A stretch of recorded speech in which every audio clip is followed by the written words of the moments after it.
Hello everyone, my name is Arun Tiwari. Welcome to English Pathshala. Friends, बहुत दिनों के बाद हम एक रिकॉर्डेड वीडियो पे आए हैं, वरना लाइव सेशंस इतने हो रहे थे कि रिकॉर्डेड वीडियो का टाइम ही नहीं मिल रहा था। इस वीडियो के लिए बहुत सारे रिक्वेस्ट कमेंट बॉक्स में आप लोगों ने लिखी, सो मैंने डिसाइड किया कि एक छोटा मोटा वीडियो बनाने से अच्छा है एक डिटेल वीडियो लेकर आऊं जहां पर आपके 5 मार्क्स कंप्लीट करवा दूं।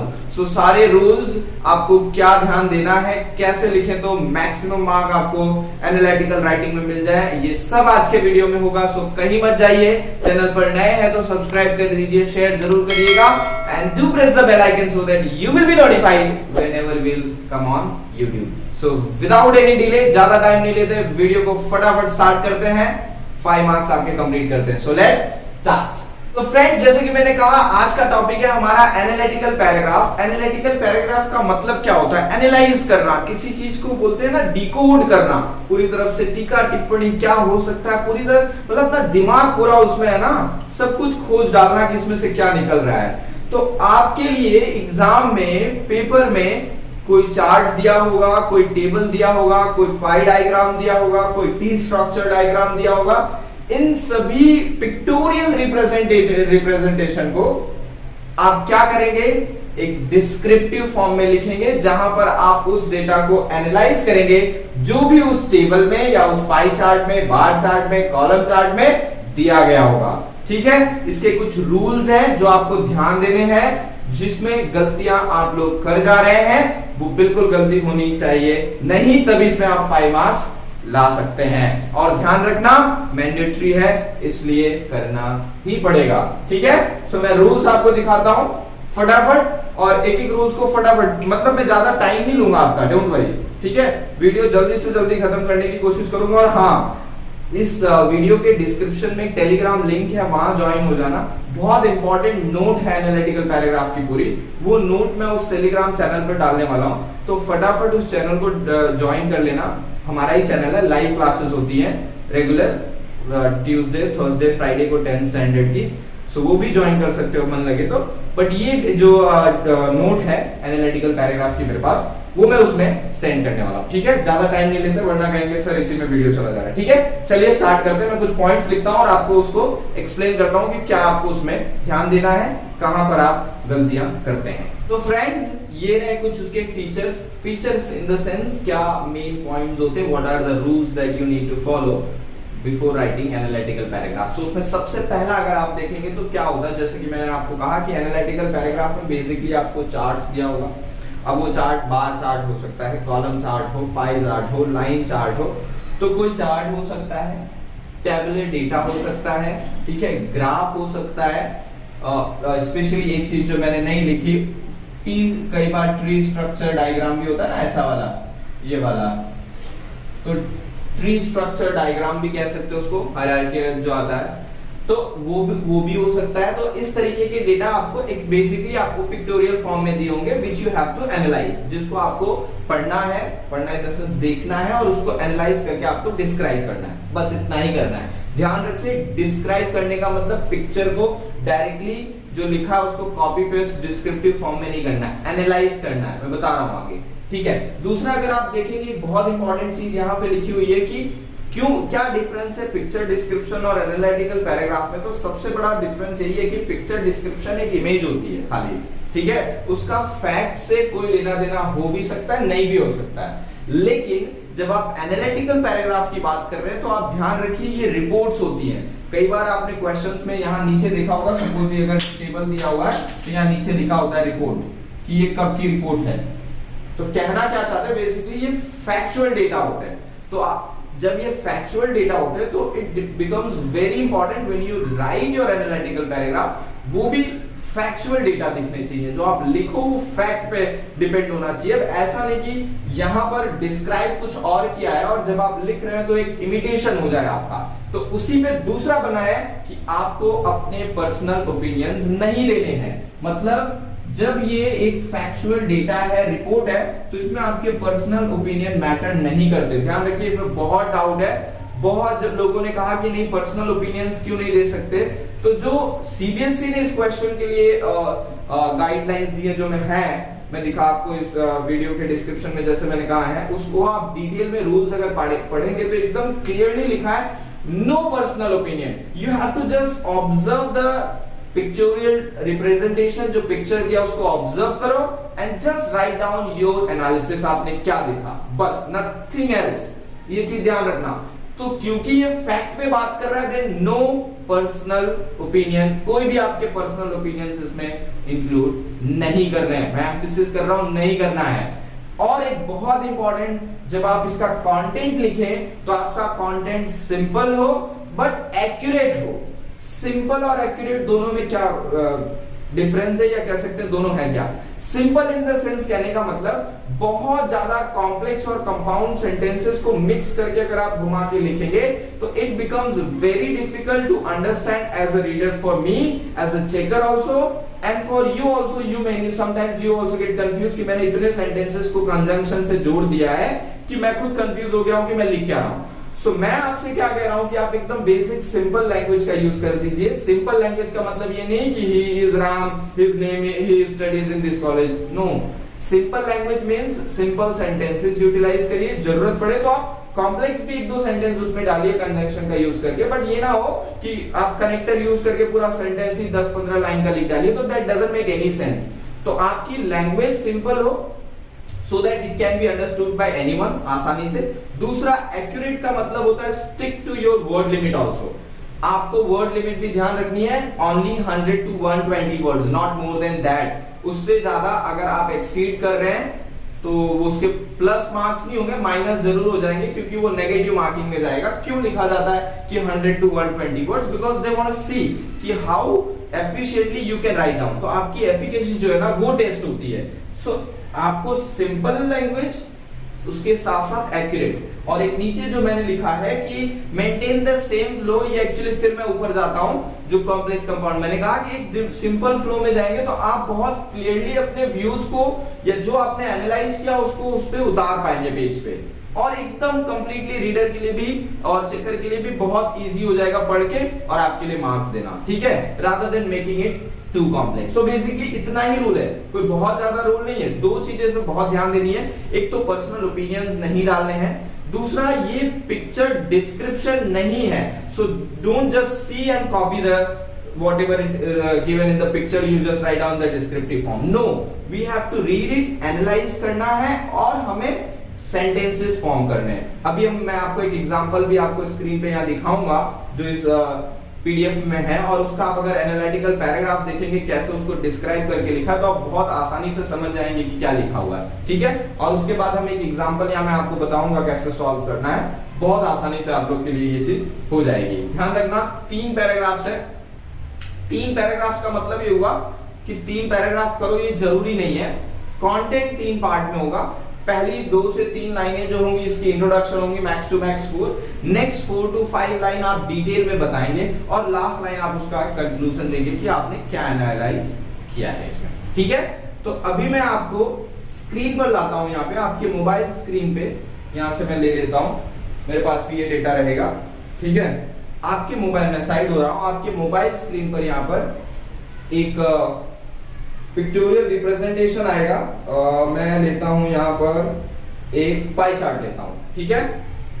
अब ये एक पाई चार्ट है, proportion of people from each household type living in poverty. Household type किस तरीके का है? Single aged, single without children, couple without children, sole parents, couple with children, all household. ऐसे कुछ category के लोग जो belong करते हैं सोसाइटी में, उनका जो है परसेंटेज वाइज पाई डायग्राम यहाँ दिया हुआ है, ठीक है, आपको इमेज में दिख रहा होगा। अब जरा इसका एनालिटिकल पैराग्राफ जो लिखा गया है वो ध्यान से देखिए।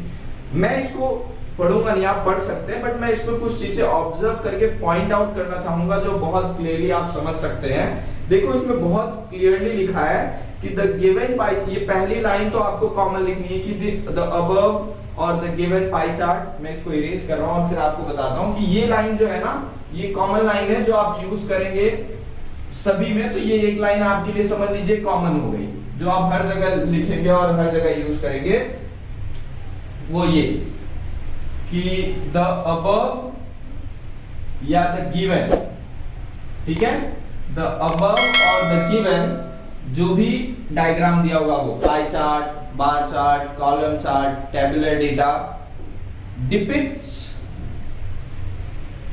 illustrate, represents, ठीक है, ये वर्ड आप कोई भी यूज कर सकते हैं. So the above given pie chart what ever image is given वो इलस्ट्रेट, डिपिक्ट, रिप्रेजेंट. क्या रिप्रेजेंट करता है? तो आपको क्वेश्चन भी दिया होगा कि वो किसके बारे में है. जैसे यहां पर देखो बहुत क्लियरली आपको मेंशन करके दिया हुआ है कि proportion of people from each household type. So see exactly वैसा ही लिखा गया है कि the given pie chart illustrate 7 different categories of household living below poverty और इन पॉवर्टी. मतलब गरीबी में रहने वाले अलग अलग टाइप के जो परिवार हैं उनके बारे में ये बताता हुआ पाई चार्ट आपको दिया है. सिंपल, ये पहला स्टेटमेंट है और ये सभी टाइप के एनालिटिकल पैराग्राफ में कॉमन लिखना है कि the above given whatever image depicts और इलस्ट्रेट और represent in whatever given in the question. ठीक है, जो भी आपको क्वेश्चन में दिया है. उसके बाद सीधा आप, और ये कहां का है वो भी आपको क्वेश्चन में दिया होगा, यूके का जैसे यहां पर दिया हुआ है. तो इट क्लियरली, इससे आपको बहुत एविडेंट, यानी देखकर हमें फैक्ट एविडेंट मिल रहा है, सबूत जिसको कहते हो, ये देख के एकदम एविडेंट है. It's quite clear after seeing this, it's quite obvious और it is visible, it is evident from this pie chart that. क्या एविडेंट है वो देखो कि 26% of the total poverty stricken household were those who were sole parent. अब मैं आपको बता दूं, ये बहुत इंपॉर्टेंट है. अब जैसे यहां पर लिखा हुआ है जितने भी टाइप है, थोड़ा इसको इरेज करते हैं, आपको समझा रहा हूं मैं, थोड़ा ध्यान से समझिए इसको तो आप इसको समझ पाएंगे. बहुत लोगों को क्या लगता है कैसे ये पिक्चर डिस्क्रिप्शन बना देते हैं, बताता हूं क्या करेंगे. जैसे ये क्वेश्चन है कि लाइक पहला उन्होंने इंट्रोडक्शन लिखा, उसके बाद लिख देंगे 7% दिस, 14% दिस, 15% दिस, 20, मतलब एक लाइन से शुरू करेंगे पूरा वही एक ही स्टेटमेंट रिपीट करते जाते हैं. तो आप प्रेडिक्टेबल हो गए, आपने बता दिया आपको कुछ आता नहीं है, आप अपने एक सेंटेंस लिखा उसी को कॉपी पेस्ट कर दें. ठीक है, आपको ये नहीं करना है. अब सपोज यहाँ पे 7 टाइप दिया हुआ है, तो इट डजंट मीन कि लाइक ऐसा जरूरी नहीं, इट्स नॉट मैंडेटरी कि आपको इसी पहले कोई पहले डिस्क्राइब करना है. You can choose anyone, it's up to you dear. ये आपके ऊपर है कि आप इसको कैसे कंपेयर करते हो. जैसे इन्होंने भी जो चीज कंपेयर की, इट्स नॉट नेसेसरी कि इन्होंने जो पिक किया हम वही करें. ठीक है, जैसे इन्होंने सोल पेरेंट से स्टार्टिंग की. अब मान लो मुझे स्टार्ट करना है कपल विद चिल्ड्रन, तो मैं कह सकता हूं कि ऑलमोस्ट 15%, ऑलमोस्ट क्या दिया हुआ, it's quite evident that 15% of the total type are those who are couple with children. ठीक है, फिर दूसरा कह सकता हूं कि, और फिर दूसरे जैसे 14% वाले पे है sole parent. Sole parents are 14% and 7% कौन है, 7 parents and single age parent. Single age parent is just half of, ध्यान से, single age parent are just half of कौन सा 14% सोल पेरेंट. बन गया, ये एकदम सेम एनालिसिस हुआ. तो आपको सिंगल एज पेरेंट को ये लिख के बताना नहीं पड़ा कि वो 7% है, वो क्वाइट एविडेंट है कि अगर ये 14% है और मैंने लिखा है कि सिंगल एज पेरेंट अगर 7% है तो इट्स क्वाइट क्लियर कि वो सोल पेरेंट के हाफ है. समझ में आया. वैसे ही आप देखो कि वो 14 है तो सामने वाला 24 है. ठीक है, या आप कह सकते हैं 26 है, तो इसको आप ऐसे भी लिख सकते हैं कि two groups that is having majority share in this pie chart are, कौन कौन है वो दो ग्रुप जो सबसे ज्यादा मेजॉरिटी में है, वो है ऊपर वाला जो 14% है, that is not sole parent, that is 14 parent one single aged है, all household वाले. तो 26% है सोल पेरेंट. ठीक है, सो 26 एंड ग्रीन क्या है, सिंगल विदाउट चिल्ड्रन. सो मेजॉरिटी ऑलमोस्ट 1/3 कह सकते हो, 1/3 समझ रहे हो, 1/4 25% होता है 1/4 100 का. सो आप ऐसा लिख सकते हैं कि nearly 1/4 of the total population. ध्यान से, इसी को एनालिसिस कहते हैं. कितना परसेंट है भाई, एक का 26% है और एक का 24% है. तो मैं ऐसा लिख सकता हूं कि ऑलमोस्ट लगभग 1/4 ऑफ द टोटल पॉपुलेशन या total house hold type is ये और ये, या फिर इसी सेंटेंस को आप ऐसे भी बना सकते हो कि ऑलमोस्ट हाफ, ये देखो 50% हो रहा है, तो half of the population belongs to these two categories.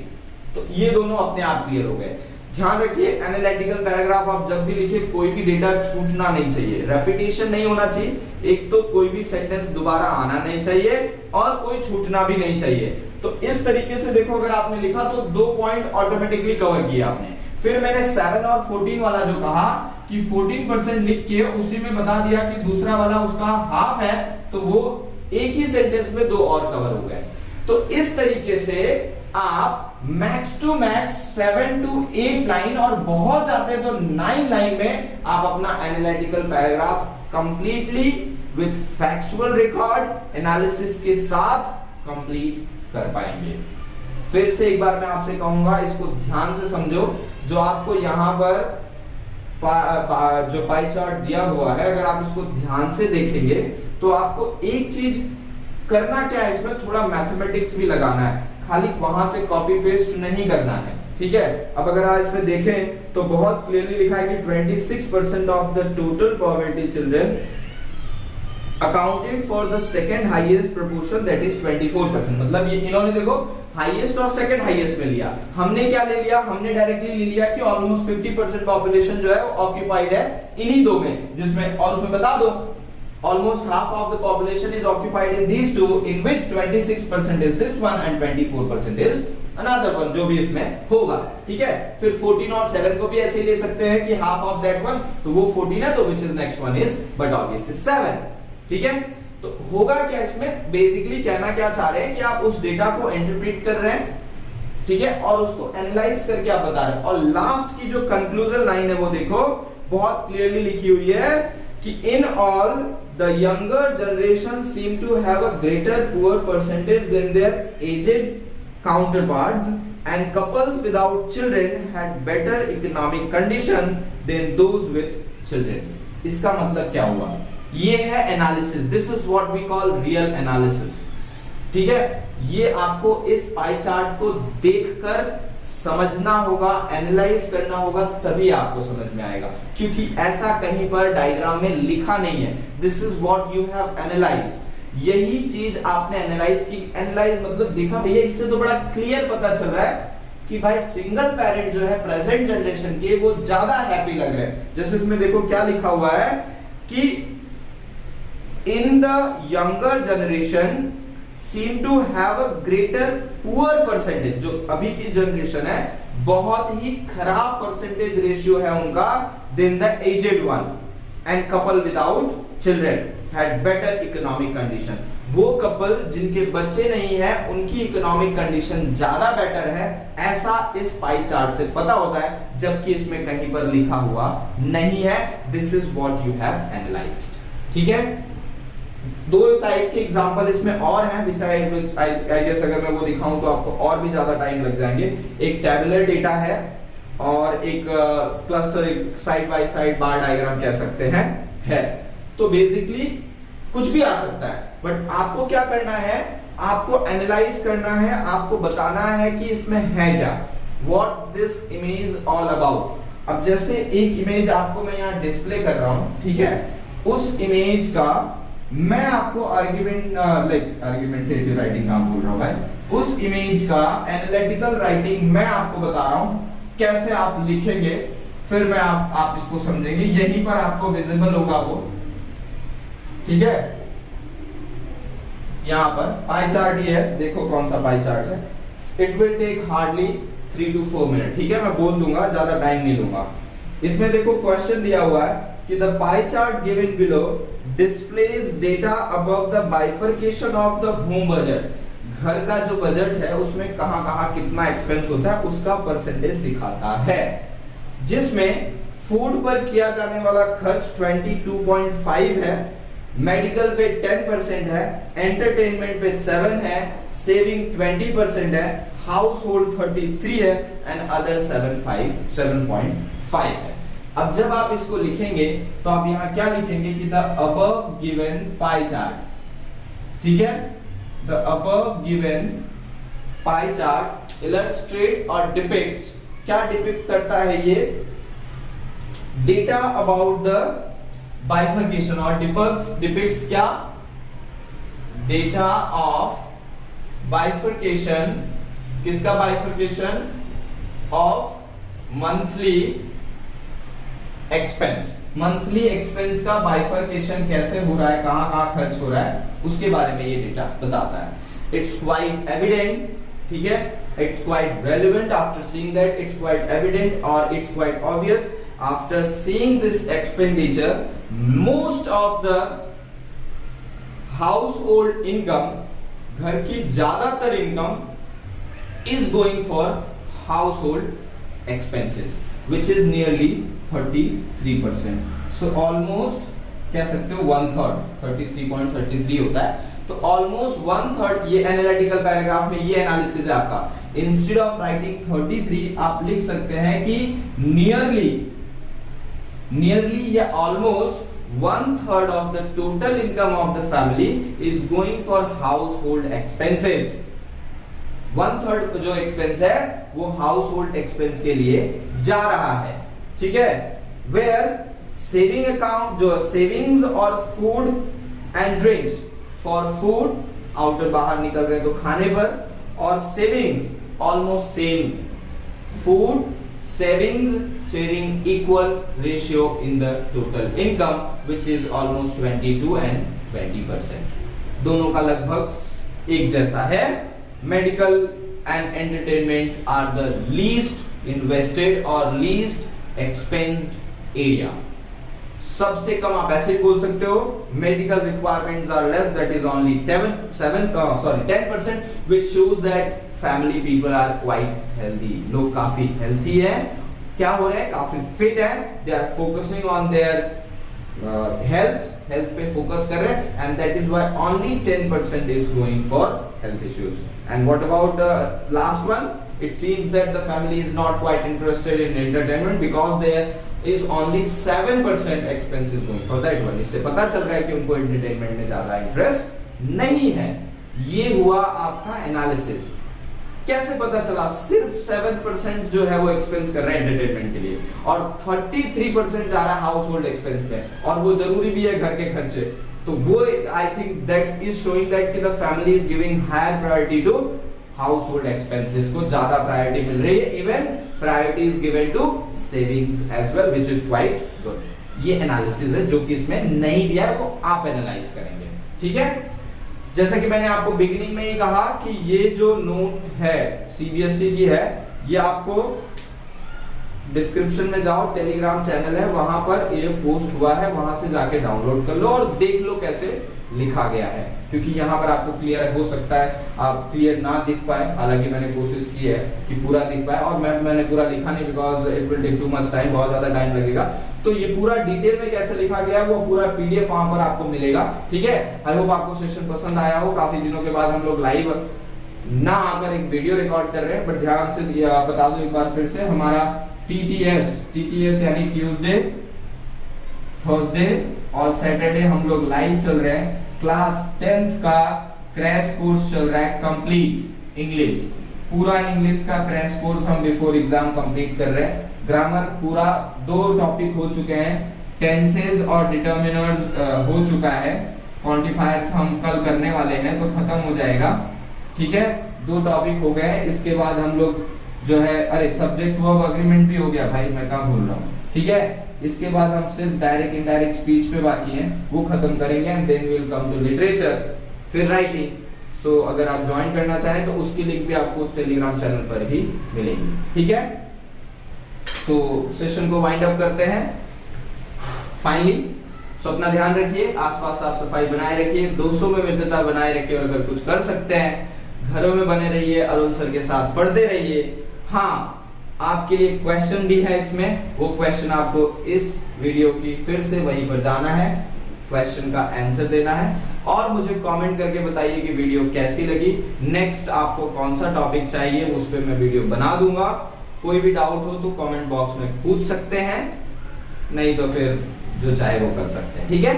चलिए, सो मिलते हैं नेक्स्ट सेशन में, नेक्स्ट वीडियो में। कल लाइव है, वहां पर भी आ सकते हैं। Bye bye, take care, love you.